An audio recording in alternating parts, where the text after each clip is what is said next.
ধর্মীয় উচ্ছ্বাস ও ভক্তিমূলক আবহে অনুষ্ঠিত হল মহারাজগঞ্জ বাজারের হরিনাম সংকীর্তনের সমাপ্তি অনুষ্ঠান। এই উপলক্ষে উপস্থিত ছিলেন বিধায়ক রামপ্রসাদ পাল। তিনি নিজ হাতে ভক্তদের মধ্যে মহাপ্রসাদ বিতরণ করেন এবং সবার মঙ্গল কামনা করেন। বিধায়ক বলেন, এই ধরনের আয়োজন সমাজে ভ্রাতৃত্ব ও ঐক্যের বার্তা দেয়। ধর্মীয় অনুষ্ঠান মানুষের মানসিক শান্তি ও সামাজিক সম্প্রীতি বজায় রাখতে গুরুত্বপূর্ণ ভূমিকা পালন করে। অনুষ্ঠানে উপস্থিত ছিলেন স্থানীয় জনপ্রতিনিধি, বিশিষ্ট সমাজসেবী, অসংখ্য ভক্তবৃন্দ। হরিনাম সংকীর্তনের মধুর সুর ও নাম গানের মাধ্যমে সমগ্র এলাকা ভরে ওঠে ভক্তি ও আনন্দে। আমাদের রাস পূর্ণিমা উপলক্ষে এই 19 দিন ব্যাপী এই মহোৎসব এই মহারাজগঞ্জ বাজার কমিটির পক্ষ থেকে হয়ে থাকে। এবারও হচ্ছে।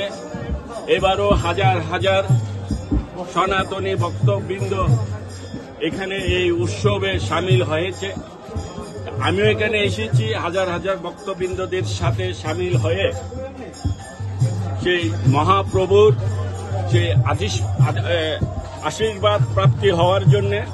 তো আজকে সমাপ্তি দিন, আজকে মহাপ্রসাদ আজকে দেওয়া হবে। তো সেই উপলক্ষে আমাদের এই মহারাজগঞ্জের বাজার কমিটি ওনাদের যে প্রতি বছর ওনারা যেইভাবে ওনাদের এই উৎসবের নিয়ম নীতি মেনে এই উৎসব পরিচালিত করে, তারই অঙ্গ হিসেবে মহাপ্রসাদ নগর কীর্তন হিসেবে প্রসাদ নিয়ে আমরা বেরিয়েছি। এটাই আজকের মূল বিষয়।